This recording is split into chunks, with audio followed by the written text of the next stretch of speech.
नमस्कार दोस्तों, हमारे हिंदी स्टोरी चैनल में आपका स्वागत है। हमारी आज की कहानी है अपाहिज पत्नी। मैं अपनी अपाहिज पत्नी से बहुत परेशान था क्योंकि वह हर वक्त बिस्तर पर ही पड़ी रहती थी। मुझे वह बिस्तर पर पड़ी हुई बिल्कुल भी अच्छी नहीं लगती थी। फिर एक दिन मेरी मुलाकात एक 16 साल की लड़की से हुई। हम दोनों मिलने जुलने लगे थे। उस लड़की ने फिर एक दिन मुझे ऐसा रास्ता बताया जो उसने खुद भी आजमाया हुआ था। उसने कहा, इस तरीके को अपनी पत्नी को धूप में बैठा कर देना, फिर तुम देखना कि वह कितना जल्दी मर जाएगी, और जब वह मर जाएगी तो मैं तुम्हारे साथ शादी कर लूँगी। उसके कहने के अनुसार मैंने अपनी पत्नी को छत पर ले जाकर भरी धूप में बैठाया तो उसकी चीख निकल गई। मेरा नाम महेंद्र है और मैं दिल्ली का रहने वाला हूँ और मैं मैकेनिक का काम करता था। मैंने अपनी एक दुकान भी खोली हुई थी।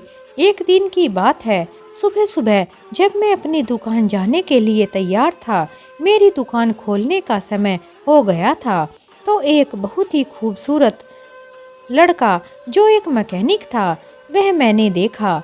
इतना खूबसूरत पूरे इलाके में नहीं था। अधिकतर मेरे पास बहुत सारे लोग आते थे, कभी कभी मेरे साथ बातें भी करते थे और मेरे पास महिलाएं भी आया करती थी जो मेरे साथ हंस हंस कर बातें भी करती थी। उसने उनसे मुस्कुरा कर बात करना मुझे भी अच्छा लगता था, क्योंकि मुझे पता था कि मैं लोगों से झगड़ा करने के लिए तो यहाँ पर नहीं बैठा हूँ। जो भी लोग मेरी दुकान पर आते थे वह अधिकतर काम की वजह से ही आते थे, इसलिए मैं सभी के साथ अच्छे से बातें करता था। इसी तरह से मैं सभी के साथ प्यार भरी बातें करता था। मेरा व्यवहार सबके साथ अच्छा था और कुछ दिल फेंक प्यार मोहब्बत से बातें कर लिया करता था। इसलिए मैं पूरे इलाके में बदनाम हो गया कि मैं बहुत ही दिल फेंक इंसान हूँ, जबकि ऐसी कोई भी बात नहीं थी। मेरी पत्नी जो कि बहुत ज़्यादा सुंदर थी, हम दोनों ने अपनी पसंद से शादी की थी। हम दोनों की लव मैरिज थी। हम दोनों ने अपने अपने परिवार वालों के साथ बगावत करके शादी की थी।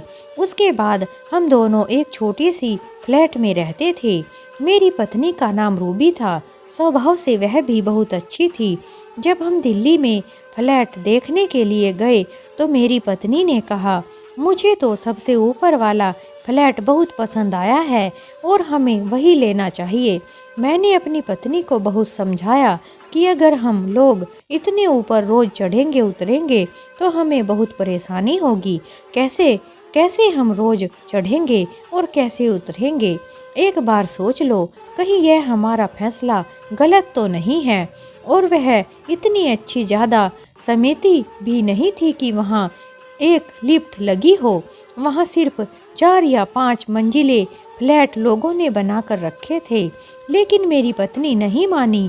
उसने तो ऊपर वाले फ्लैट को लेने की ही जिद पकड़ ली और कहने लगी, ऊपर वाला फ्लैट लेने का यह फ़ायदा है कि हमें कम से कम छत तो मिल ही जाएगी, इसलिए मुझे ऊपर वाला फ्लैट ही चाहिए।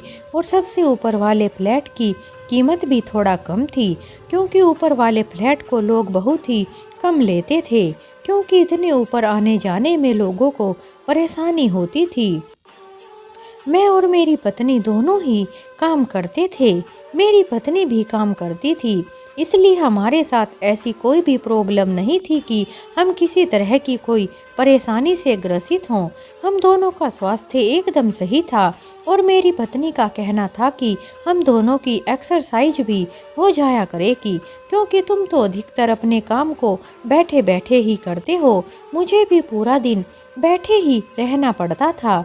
मेरी पत्नी भी अपना पेंटिंग बनाना और बुटीक का काम करती थी। अधिकतर उसे भी बैठे बैठे ही काम करना पड़ता था। मेरी पत्नी को छत पर बैठना बहुत पसंद था और वह कहती कि शाम के समय छत पर बैठकर चाय वगैरह पीने का मज़ा ही कुछ और होता है। खुले आसमान के नीचे पंछियों को देखना, चारों तरफ हरे पेड़ पौधों को देखना और उन्हें देखकर जो आनंद मिलता है वह एक अलग ही सुकून देता है, जिससे पूरे दिन की थकान दूर हो जाती है।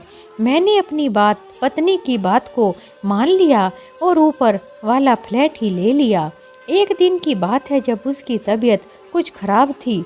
वह सुबह सुबह अपने काम के लिए चली गई थी और मैं भी अपनी दुकान पर चला गया था। हम दोनों के पास घर की अलग अलग चाबी होती थी। जब वह अपने काम से वापस आई तो उसे थोड़े चक्कर आने लगे। वह ऊपर तक पहुंच गई थी क्योंकि उसका पैर फिसल गया और वह सीढ़ियों से लुढ़कती हुई नीचे आ गिरी। उसे बहुत ज़्यादा चोट आ गई थी। उसकी कमर में फ्रैक्चर हो गया था और कमर की नसें भी लगभग ब्लॉक हो गई थी, जिसकी वजह से वह अपने पैरों को भी हिला नहीं पा रही थी। सीढ़ियों से गिरने की वजह से उसके सर में भी चोट आई थी और उसके पैरों में भी काम करना बंद कर दिया था। शायद अब वह कभी अपने पैरों पर खड़ी ना हो सके और ना ही बोल सकती थी, क्योंकि गिरने की वजह से उसे बहुत ज़्यादा प्रॉब्लम हो गई थी और उसकी बॉडी पर बहुत ज़्यादा फर्क पड़ा था और किसी किसी हिस्से में तो लगभग सभी नसें मर चुकी थी। इस हादसे को हुए लगभग 1.5 साल हो गया था। मैं अपनी पत्नी के सभी काम करता था। हम दोनों ने लव मैरिज की थी, इसलिए हमारे घर वाले हमसे पहले ही नाराज थे। इसलिए वह हमारी मदद भी क्या करते, उल्टा वह तो हमें बातें सुनाते रहते थे और कहते थे कि अगर माता पिता की मर्जी के खिलाफ जाकर शादी करोगे तो भगवान तो तुम्हें सजा देगा ही। अब अपनी करनी का फल भुगतो।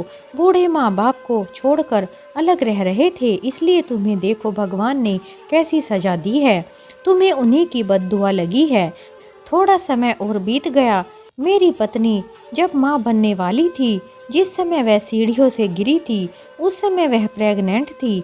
लेकिन जब रूबी सीढ़ियों से गिरी तो गिरने की वजह से मेरा बच्चा भी इस दुनिया में आने से पहले ही चला गया।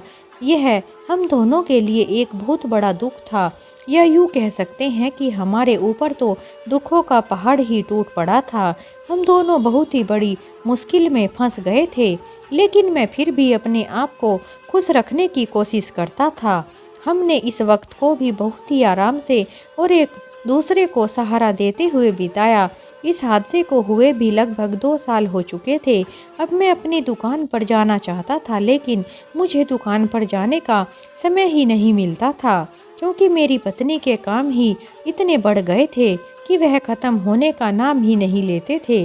कभी उसे बाथरूम ले जाता, फिर वह थोड़ी देर बाद कहने लगती मुझे दोबारा से बाथरूम जाना है। कभी कहती मुझे नहाना है, मुंह धोना है। वह बोले तो नहीं पाती थी, लेकिन इशारों में मुझे सभी बातें कहती थी और मैं उसके सभी बातों को अच्छे से समझ भी पाता था। मैं उसके पास हमेशा एक फ़ोन रखता था ताकि अगर कोई परेशानी हो तो वह मेरा नंबर डायल करके मुझे मिस कॉल कर दे। उसकी मिस कॉल से ही मैं समझ जाता था कि कोई बात है, क्योंकि मेरी दुकान भी कुछ ज़्यादा दूर नहीं थी। मैं अपना खाना भी घर आकर ही खाता था, लेकिन धीरे धीरे मेरा काम इतना बढ़ने लगा कि घर जाना मेरे लिए संभव नहीं हो पाता था। इसलिए मैं उसका खाना टेबल पर रख कर चला जाता, लेकिन फिर भी मैं कोशिश करता कि घर का कम से कम दिन में एक चक्कर तो लगा ही दूं। मेरी पत्नी रूबी भी इसी हिसाब से चल रही थी।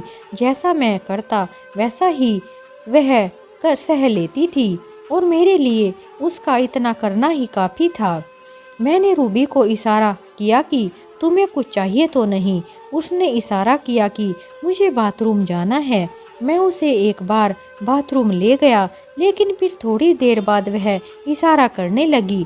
मैं अपना काम कर रहा था। फिर मैं गुस्से से कहा, अरे बाबा, अब क्या चाहिए तुम्हें? मेरे गुस्से से बोलने पर वह सहम सी गई थी, लेकिन उसके इशारे का मतलब बाथरूम जाना नहीं, बल्कि वह सजना संवरना चाहती थी और मेकअप करना चाहती थी, होठों पर लिपस्टिक लगाना चाहती थी, अपने बाल बनवाना चाहती थी। मैं फिर उसके मेकअप बॉक्स को उठाकर उसके पास रख दिया। उसने कंघी को उठाकर अपने बालों में कंघी करना शुरू किया। फिर मैं उसकी तारीफ करने लगा ताकि वह कुछ मुस्कुराए। मेरे तारीफ करने पर वह कुछ मुस्कुराई। मैंने उसे कहा, मेरी पत्नी बहुत खूबसूरत है। तो वह बोली, शायद इसीलिए मुझे नज़र लग गई है और आपकी पत्नी बिस्तर पर बैठ गई है। लेकिन मैंने कहा, नहीं, तुम्हें ज़्यादा सोचने की ज़रूरत नहीं है, सब कुछ ठीक हो जाएगा। मैं एक मर्द था और मेरी पत्नी अपाहिज हो गई थी। घर के सभी कामों को भी मुझे ही करना पड़ता था और घर चलाने के लिए पैसे भी कमाने पड़ते थे। लेकिन फिर भी मेरे अंदर भगवान ने इतनी हिम्मत दी थी कि मैंने अपनी पत्नी को कभी भी किसी भी बात के लिए कोई ताना नहीं दिया था और ना ही कभी उसके साथ कोई लड़ाई झगड़ा किया था और खुश होकर अपनी पत्नी का इलाज करवा रहा था। मेरी ज़िंदगी में सब कुछ अच्छा खासा चल रहा था। घर के सभी कामों को निपटाकर और अपनी पत्नी के सभी कामों को करके मैं रोज़ अपनी दुकान पर चला जाता और फिर दिन में उस लड़की को देखा जो मेरी दुकान पर आई थी। इससे पहले मैंने उसे वहाँ कभी नहीं देखा था। उसे देखकर ऐसा लग रहा था जैसे वह यहाँ नई नई आई है। मेरी दुकान पर आते ही वह कहने लगी, मेरा नाम सोनिया है और तुम्हारा क्या नाम है? तो मैंने कहा, मेरा नाम तो यहाँ सभी लोग जानते हैं, मेरा नाम महेंद्र है और सभी लोग मुझे महेंद्र के नाम से ही जानते हैं। तो वह कहने लगी, हाँ, मैंने तुम्हारा नाम बहुत ज़्यादा सुना है, तुम्हारे नाम के बहुत ज़्यादा चर्चे होते हैं। वही सुनकर मैं यहाँ पर आई हूँ और मैंने सुना है कि आप सभी काम बहुत अच्छे से करते हैं और मैकेनिक का काम तो बहुत ही ज़्यादा अच्छे से करते हैं। तो मैंने कहा, आप बिल्कुल सही कह रही हैं और आपने मेरे बारे में जो भी सुना है बिल्कुल सही सुना है। सोनिया कहने लगी, अच्छा, तो क्या आप मेरी यह मिक्सी सही कर देंगे? यह खराब हो गई है और मैंने यह भी सुना है कि आप चीज़ों को जिस समय बोलते हो उसी समय सही करके भी दे देते हो ताकि लोगों का आने जाने का समय बच सके। इसलिए मुझे भी यह मिक्सी आज के आज ही चाहिए। महेंद्र कहने लगा, ठीक है, लेकिन आपने शायद यह नहीं सुना कि अर्जेंट काम के लिए पैसे थोड़े ज़्यादा लगते हैं। तो वह कहने लगी, हाँ, कोई बात नहीं, आप पैसों की बिल्कुल भी चिंता मत करना। जितने पैसे तुम कहोगे मैं इतने ही पैसे दे दूंगी। लेकिन मुझे यह मिक्सी कल के कल चाहिए। मेरे पास पैसों की कोई कमी नहीं है। यह मिक्सी मैंने नहीं खरीदी है और वह भी बड़ी दूर से, इसलिए इसे वापस भी नहीं कर सकती। इसलिए चाहती हूँ कि यह ठीक हो जाए। पैसों की बात सुनकर मैं खुश हो गया। मैंने सोचा, चलो कम से कम मुझे कोई तो इमरजेंसी का काम मिला और पैसे भी ठीक ठाक मिल जाएंगे, क्योंकि काफ़ी दिनों से मेरा काम अच्छा नहीं चल रहा था। मैंने कहा, आपको मुझे अपना फ़ोन नंबर देना पड़ेगा ताकि मिक्सी सही हो जाने पर मैं आपको सूचित कर सकूं। उसने कहा, कोई बात नहीं, और मुझे अपना फ़ोन नंबर दे दिया। मैं अपनी दुकान में ही काम कर रहा था। अगले ही दिन वह फिर से आ गई और मुझे नई नई तरह की मिक्सी की फ़ोटो दिखाने लगी और कहने लगी थी, क्या आप मुझे इस तरह की मिक्सी दिलवा सकते हैं? मैंने कहा, हाँ, क्यों नहीं, लेकिन मुझे इस मिक्सी के लिए अलग से डिस्काउंट चाहिए होगा। मैंने सोचा कि पहले से ही बात क्लियर कर लेता हूँ ताकि बाद में आपको कोई प्रॉब्लम ना हो। सोनिया कहने लगी, कोई बात नहीं, मेरे पास पैसों की कोई कमी नहीं है। यह मिक्सी चाहे कितने की भी हो, आप मुझे मंगवा कर दे दीजिए। महेंद्र सोनिया को बोला, अच्छा ठीक है, अब मैं अपने घर पर जाता हूँ, क्योंकि मेरी पत्नी बिस्तर पर पड़ी हुई है। उसे देखने के लिए जाना होता है, वह अपने आप उठ भी नहीं सकती है। लेकिन वह कहने लगी, अगर आप मुझे यह मिक्सी अभी के अभी सही करके दे देंगे तो मैं आपको डबल पैसे दूंगी। मैं सोचने लगा, अगर मुझे 1 घंटा काम करके इस काम के डबल पैसे मिल रहे हैं और मैं 1 घंटा एक्स्ट्रा लगा दूंगा तो क्या हो जाएगा। मेरे मन में भी लालच आ गया और वैसे भी मेरी पत्नी तो घर पर ही बैठी रहती है, कोई सड़क पर तो नहीं है और खाने पीने का सामान भी मैंने उसके पास रखा है। 1 घंटे में कोई बड़ी बात नहीं है। 1 घंटा तो इंसान लेट भी हो जाता है। रोज़ तो मैं हमेशा टाइम पर ही घर जाता था। इतना सोचकर वह उस मिक्सी को सही करने के लिए बैठ गया और उस मिक्सी को सही करते हुए 1 घंटे से ज़्यादा का समय लग गया था। फिर मैं जब रात को घर गया तो सामने घर का मंजर देखकर हैरान रह गया। मैंने देखा कि मेरी पत्नी ज़मीन पर गिरी हुई पड़ी थी। पास में रखा हुआ पानी का गिलास और जग भी टूटा हुआ पड़ा था। शायद वह पानी पीने के लिए उठी होगी, क्योंकि उसके पास जो पानी था वह बहुत थोड़ा था। मैंने जल्दी जल्दी जाकर उसे उठाया।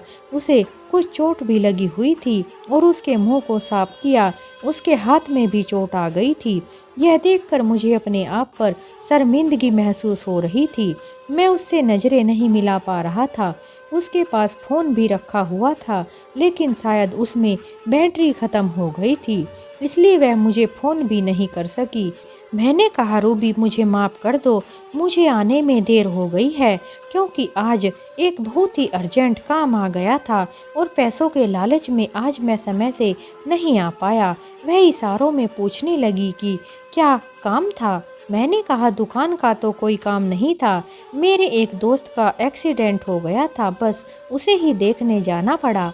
मैंने अपनी पत्नी से झूठ बोला, क्योंकि अगर मैं उसे कहता कि मुझे किसी लड़की की मिक्सी सही करनी थी और उस मिक्सी को सही करने के चक्कर में ही मुझे इतनी देर हो गई है, इस वजह से तुम नीचे गिर पड़ी और तुम्हारे साथ इतना बड़ा हादसा हो गया। अगर मैं उसे सच बताता तो शायद वह मेरे ऊपर गुस्सा हो जाती, क्योंकि पत्नी तो आखिर पत्नी ही होती है, चाहे वह बिस्तर पर ही क्यों ना पड़ी हो। फिर मैं उसको क्या सफाई देता, इसलिए मुझे जो सही लगा मैंने वही बहाना बना दिया और झूठ बोल दिया। उसने मुस्कुराकर इशारे में कहा, कोई बात नहीं है। मैं सोचने लगा कि मुझे रूबी के साथ ऐसा नहीं करना चाहिए था, मुझे उसका ध्यान रखना चाहिए था। मैं सोनिया का काम भी कर दिया था, लेकिन उसने मुझे अभी तक मेरे पैसे नहीं दिए थे और उसने कहा था कि वह सारे पैसे एक साथ दे देगी। लेकिन जब भी वह मेरी दुकान पर आती तो वह अजीबोगरीब तरह की अदाएं दिखाती, कभी अपने दुपट्टे को सही करने लगती और कभी मेरी आंखों में देखने लगती। उसने अपना दुपट्टा गले में डाला हुआ था, उसका फिगर भी कमाल का था, जो किसी को भी अपनी ओर खींचने पर मजबूर कर दे। वह कपड़े भी बहुत ही फिटिंग के पहनती थी। जब भी वह मार्केट आई सभी लोग उसकी तरफ देखते रहते थे। सामने ही मेरे दोस्त की भी दुकान थी। वह मुझे कहने लगा, क्या बात है महेंद्र, आजकल यह लड़की तुम्हारी दुकान पर कुछ ज़्यादा ही चक्कर लगा रही है। मैंने कहा, हाँ शायद यह यहाँ पर नई नई आई है। तो मेरा दोस्त कहने लगा, हाँ नई तो आई है, लेकिन यह किसी को बर्बाद करके आई है। उसकी बात को सुनकर मुझे बड़ी हैरानी हुई। मैंने अपने दोस्त को कहा, आखिर तुम्हारे कहने का क्या मतलब है। इस लड़की की शादी मेरी पहचान के एक रिश्तेदार के साथ हुई थी और उसे डाइवोर्स देकर यह यहाँ पर आई है। हमारे मोहल्ले में इसकी बुआ रहती है। मैं अपने दोस्त की बात सुनकर हैरान रह गया, क्योंकि वह तो अभी 16-17 साल की लगती थी। मेरा दोस्त कहने लगा, इसकी खूबसूरती से हर कोई धोखा खा लेता है कि यह अभी नाबालिग है, लेकिन इसकी शादी हो चुकी है। शक्ल सूरत से तो यह बिल्कुल भी शादीशुदा नहीं लगती और तुम कह रहे हो कि यह डाइवोर्स देकर आई है। लेकिन हाँ, आजकल किसी का कुछ पता नहीं चलता। सुना है जिसके साथ इसकी शादी हुई थी वह एक बहुत अमीर आदमी था। जब उसे इसकी हरकतों के बारे में पता चला तो उसने गुस्से में आकर इसको डाइवोर्स दे दिया। मेरा दोस्त फिर कहने लगा, तुम तो खुद इतने हैंडसम और जवान हो, तुम ही तो कोई भी अच्छी लड़की मिल जाएगी, क्यों तुम इस बदचलन लड़की के चक्कर में पड़ रहे हो। फिर मैंने कहा, अब कहाँ मैं खूबसूरत रह गया, पूरा दिन तो घर के कामों को करता हूँ, दुकान भी संभालता हूँ, इन्हीं सब में उलझ कर रह गया हूँ। क्या भाभी की तबीयत अभी भी ऐसी ही है? महेंद्र ने कहा, हाँ अभी भी वह ऐसी ही है। इसका मतलब तुम तो बहुत अच्छे पति साबित हो रहे हो, अपनी पत्नी की सेवा करके पुण्य का काम कर रहे हो। भगवान तुमसे बहुत ज़्यादा खुश होंगे। तुम देखना, एक दिन सब कुछ ठीक हो जाएगा। लेकिन मैं अब परेशान हो चुका था, घर के और दुकान के कामों को एक साथ करते करते थक चुका था। अगर मेरी पत्नी ठीक होती तो वह घर को भी संभालती और अपना काम भी संभालती। घर में 2-4 पैसे भी आते क्योंकि वह काम बहुत अच्छा करती थी। लेकिन यह बात भी अपनी जगह सही है कि भगवान ने औरतों को कमज़ोर बनाया है और मर्दों को ज़्यादा ताकतवर। लेकिन औरत घर और बाहर दोनों काम को एक साथ संभाल सकती है। बच्चों की परवरिश और पढ़ाई लिखाई भी अच्छे से करवा सकती है। उनके अंदर सहनशीलता ही कुछ ज़्यादा होती है जो हम में बिल्कुल भी नहीं है। पति अगर बीमार पड़ जाता है तो पत्नी घर और पति दोनों को बहुत अच्छे से संभाल लेती है और बहुत प्यार से उसकी सेवा करती है। मैं अब यह सभी चीज़ें अच्छे से समझ रहा था। मेरी पत्नी बीमार है फिर भी मैं इसका ख्याल कर रहा हूँ। मैं इसको अपनी ज़िंदगी से निकाल नहीं पा रहा हूँ। क्या यह मेरे प्यार के लायक है या नहीं? अगर मैं इसकी जगह होता तो शायद यह मुझे कब का छोड़कर चली गई होती, क्योंकि जब हमने शादी की थी तो मेरी पत्नी की सगाई कहीं और हो चुकी थी और यह उस आदमी के साथ शादी नहीं करना चाहती थी और मेरे लिए इसने उसे छोड़ दिया था। इसलिए अगर मैं अपाहिज हो जाता तो यह मुझे छोड़कर कब का चली जाती। इस तरह से मेरे दिल में अजीबोगरीब ख्याल आने लगे। आजकल मैं सोनिया के बारे में कुछ ज़्यादा ही सोचने लगा था, क्योंकि वह रोज़ रोज़ मेरी दुकान पर कोई ना कोई सामान सही करवाने के बहाने से आती ही रहती थी। लेकिन अभी तक उसने मेरे पैसे नहीं दिए थे। लेकिन अब मुझे उसकी ज़रूरत भी नहीं थी, क्योंकि वह मुझे पसंद आने लगी थी। उसे देखना, उससे बातें करना मुझे अच्छा लगने लगा था। एक दिन मैंने सोनिया से पूछा, जो लोग तुम्हारे बारे में बातें करते हैं क्या वह सच में सही है? क्या तुम्हारा डाइवोर्स हो चुका है? तो उसने कहा, आपने बिल्कुल सही सुना, मेरा डाइवोर्स हो गया है। अगर मेरी शादी किसी बूढ़े आदमी से करवा दी जाएगी तो फिर मेरा डाइवोर्स नहीं होगा तो क्या होगा? मेरी शक्ल देखो, क्या मैं इस काबिल थी? और मेरी उम्र भी देखो, क्या मेरी शादी किसी बूढ़े आदमी से करवा देनी चाहिए थी? क्या यह सही था? क्या कोई भी औरत एक बूढ़े आदमी के साथ खुश रह सकती है? उसकी बातें सुनकर मैंने कहा, हाँ, यह तो तुम सही कह रही हो। तुम्हारे साथ बहुत बुरा हुआ है। सोनिया कहने लगी, मेरी किस्मत अच्छी थी जो मुझे डाइवोर्स मिल गया। अगर डाइवोर्स ना मिला होता तो पता नहीं मेरा क्या होता। महेंद्र कहने लगा, अब आगे का क्या सोचा है तुमने? क्या तुम सारी जिंदगी अकेले ही बिताना चाहती हो? किसी ना किसी को तो अपना जीवन साथी बनाना ही पड़ेगा। सोनिया कहने लगी, लेकिन मुझे जिस तरह का हम सफ़र चाहिए वह मुझे अभी तक नहीं मिला है। मैंने पूछा, कैसा हम सफ़र चाहती हो तुम? उसने कहा, जो बहुत खूबसूरत हो, हैंडसम हो, मेरी केयर करने वाला हो, लंबा चौड़ा कद काठी वाला हो।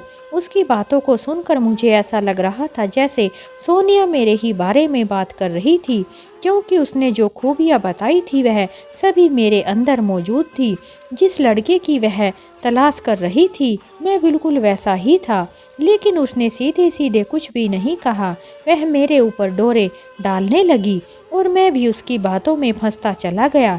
मैं यह भूल गया कि मैं शादीशुदा हूँ और मेरे घर पर एक पत्नी है जिससे मैं प्यार करता था और मैंने उसके साथ लव मैरिज की थी, जो मेरी पहली मोहब्बत भी थी।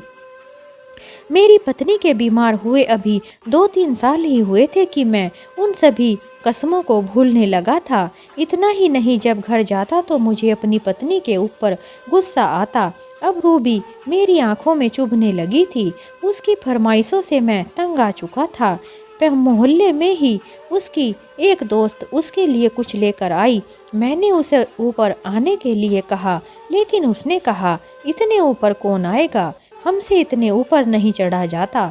तुम्हारी पत्नी तो पहले ही इतनी सीढ़ियाँ चढ़ने की वजह से बिस्तर पर है। महेंद्र कहने लगा, भगवान से प्रार्थना करो कि वह जल्दी ठीक हो जाए। रूबी की दोस्त बोली, महेंद्र, बुरा ना मानो तो एक बात कहूँ, ऐसे लोग बहुत कम ठीक होते हैं। मेरी एक रिश्तेदार के साथ भी ऐसा ही हुआ था। वह 15-16 सालों तक बिस्तर पर ही पड़ी रही। महेंद्र बोला, क्या फिर वह ठीक हो गई थी? नहीं, वह इस दुनिया से ही चल बसी थी। यह सुनकर महेंद्र मायूस हो गया और सोचने लगा, क्या मैं सारी जिंदगी अपनी बीमार पत्नी की सेवा करता ही बिता दूंगा? वह यह सोच रहा था कि मेरी पत्नी को बीमार हुए 2.5-3 साल हो चुके हैं। मैं भी परेशान हो गया हूँ उसकी सेवा करते करते, लेकिन जरा सा भी फर्क नहीं है। डॉक्टर ने भी अभी तक कोई अच्छी बात नहीं कही है, जबकि हर महीने उसे डॉक्टर के पास भी ले जाता हूँ। एक दिन मुझे सोनिया ने कहा, महेंद्र, मैं तुम्हें पसंद करने लगी हूँ, क्या तुम मुझसे शादी करोगे? क्योंकि मैं तुमसे शादी करना चाहती हूँ। फिर मैंने उसे अपने बारे में भी सब कुछ बता दिया। मैंने उसे अपनी पत्नी की फ़ोटो भी दिखाई। उसे देखकर वह कहने लगी, यह तो बहुत सुंदर है, लेकिन अपनी पत्नी की सेवा कर करके तुम भी बूढ़े हो रहे हो और यह सब करने की तुम्हारी उम्र भी नहीं है। क्या पूरी जिंदगी तुम अपनी पत्नी की सेवा ही करते रहोगे? क्या तुम एक अपाहिज औरत के गुलाम बनकर रह जाओगे? क्या तुम्हारी अपनी कोई इच्छा ही नहीं है? क्या तुम अपनी जिंदगी को ऐसे ही बिता दोगे? अभी तो तुम्हारी पूरी उम्र पड़ी है, वह एकदम जवान लगते हो और अपनी पत्नी की टेंशन में बूढ़े होते जा रहे हो। मैं चाहती हूँ कि तुम फिर से अपनी ज़िंदगी की शुरुआत करो। क्यों ना हम दोनों भागकर शादी कर लेते हैं और तुम्हें दौलत की फिक्र करने की ज़रूरत नहीं है। वह तो मैंने अपने बूढ़े पति से ले ली है, इसलिए पैसों की कोई भी समस्या नहीं रहेगी। हम दोनों कहीं दूसरे शहर में जाकर अपनी ज़िंदगी की शुरुआत करेंगे। वहीं तुम अपनी दुकान भी बना लेना और मैं घर को संभाल लूँगी। भगवान ने तुम्हारे हाथ में कितना अच्छा हुनर दिया है, वह कहीं भी इस्तेमाल किया जा सकता है। महेंद्र कहने लगा, लेकिन मेरी पत्नी का क्या होगा? मैं उसे कैसे इस हालत में छोड़ दूं? मैं उसे छोड़कर नहीं जा सकता। सोनिया कहने लगी, क्यों नहीं जा सकते? अपनी पत्नी से छुटकारा कैसे पाना है, यह तुम्हारा काम है। सोनिया की बातों से मैं सोच विचार करने लगा। फिर मेरे दिमाग में एक तरीका आया। मैंने सोचा, मेरी पत्नी ना तो चल सकती है ना उठ सकती है, इसको भी अपने जीवन से छुटकारा चाहिए होगा। इसलिए यह सोचकर मैं उसे छत पर ले गया। मैंने उसे व्हीलचेयर पर बैठाया हुआ था। छत पर वह बहुत खुश थी कि चलो आज खुला आसमान देखने को मिला। मैं बड़ी मुश्किल से उसे छत पर ले गया, लेकिन वह भी यह देखकर हैरान रह गई कि वह शाम का समय नहीं बल्कि भरी दोपहर हो रही थी। वह चिल्लाने लगी, मुझे जल्दी नीचे ले चलो, यहाँ बहुत गर्मी लग रही है। ऊपर उस वक्त धूप बहुत ज़्यादा थी। मैंने कहा, तुम्हें तो छत बहुत पसंद है और तुम आसमां भी देखना चाहती थी। अब यहीं पर बैठो और मैं जा रहा हूँ। और हाँ, मैं नीचे ही नहीं जा रहा बल्कि अपनी नई जिंदगी शुरू करने जा रहा हूँ। मैं तुम्हारी सेवा कर कर के थक चुका हूँ। तुम क्या चाहती हो कि मैं सारी जिंदगी तुम्हारे ही काम करता रहूं, तुम्हारा गुलाम बना रहूं, सारी उम्र तुम्हारा नौकर बनकर रह जाऊं? मुझे देखो, मुझे एक से एक सुंदर लड़की मिल जाएगी, फिर मैं अपनी ज़िंदगी तुम्हारे साथ क्यों खराब करूं? जितना मैंने तुम्हारे लिए किया है, अब मैं इससे ज़्यादा नहीं कर पाऊंगा। मुझे माफ़ कर देना।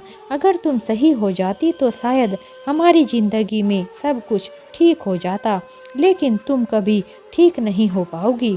डॉक्टर भी यही कहते हैं और सारे लोग भी तुम्हारे बारे में यही कह रहे हैं। रूबी मेरी यह बातें सुनकर मेरी तरफ देख रही थी। उसकी आंखों से आंसू बरस रहे थे और बहुत परेशान भी लग रही थी।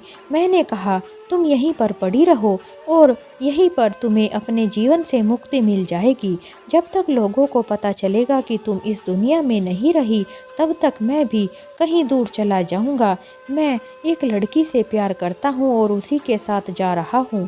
उसने उसकी व्हीलचेयर को लॉक कर दिया था। वह अपनी व्हीलचेयर को घुमा भी नहीं पा रही थी। वह दबी दबी सी आवाज़ में मुझे पुकारने लगी, पर मैंने पलट कर नहीं देखा। मैं अपने कमरे में जाकर अपना सामान इकट्ठा करने लगा और अपना फ़ोन निकालकर सोनिया को फ़ोन किया। अपना सारा सामान इकट्ठा करते हुए मुझे काफ़ी समय लग गया था। हम दोनों को रात के समय निकलना था ताकि कोई हमें देख ना सके। यह आइडिया भी मुझे सोनिया ने ही दिया था। मैंने अपनी दुकान को भी खाली कर दिया था।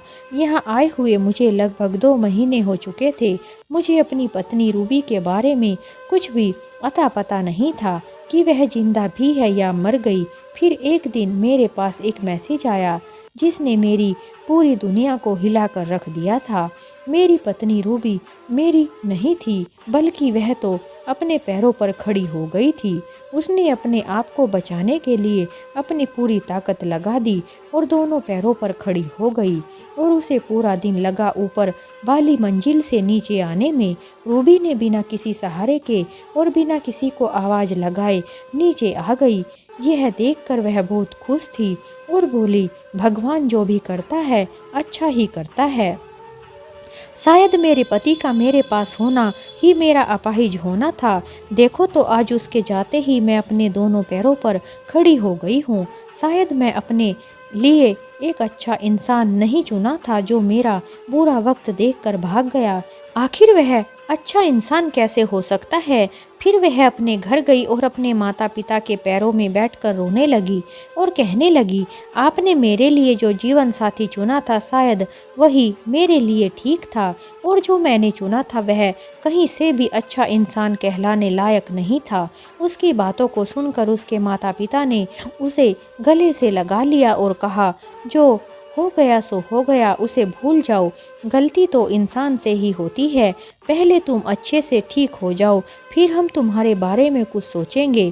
धीरे धीरे रूबी ठीक होने लगी थी।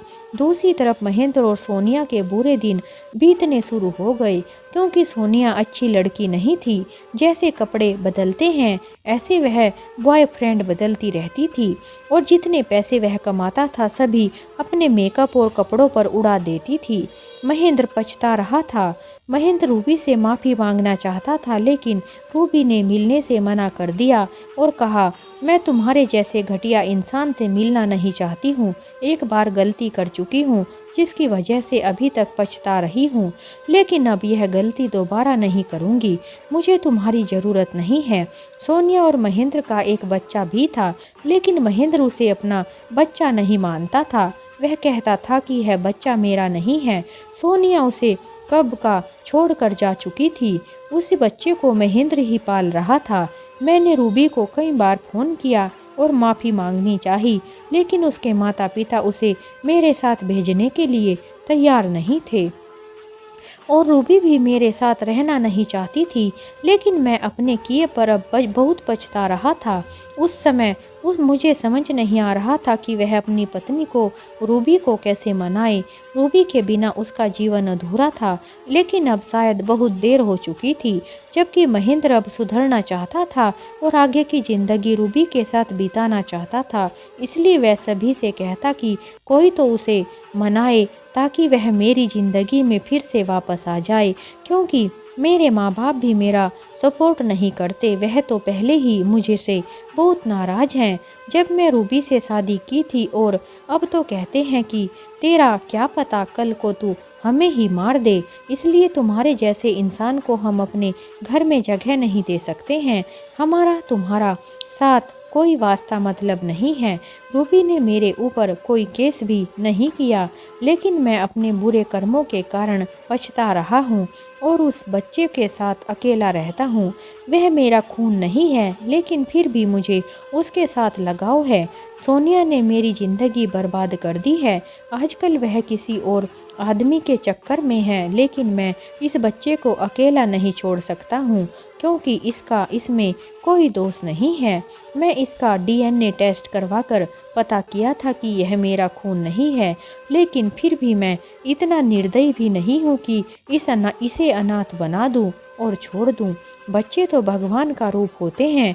सोनिया की गलती की सज़ा मैं उसे नहीं दे सकता था, और मेरे साथ भी जो हुआ वह भी बिल्कुल सही हुआ, क्योंकि मैं भी एक बहुत बड़ा पाप किया था, अपाहिज पत्नी को मारने के लिए जो छोड़ दिया था। इसलिए भगवान ने मुझे ऐसी सज़ा दी।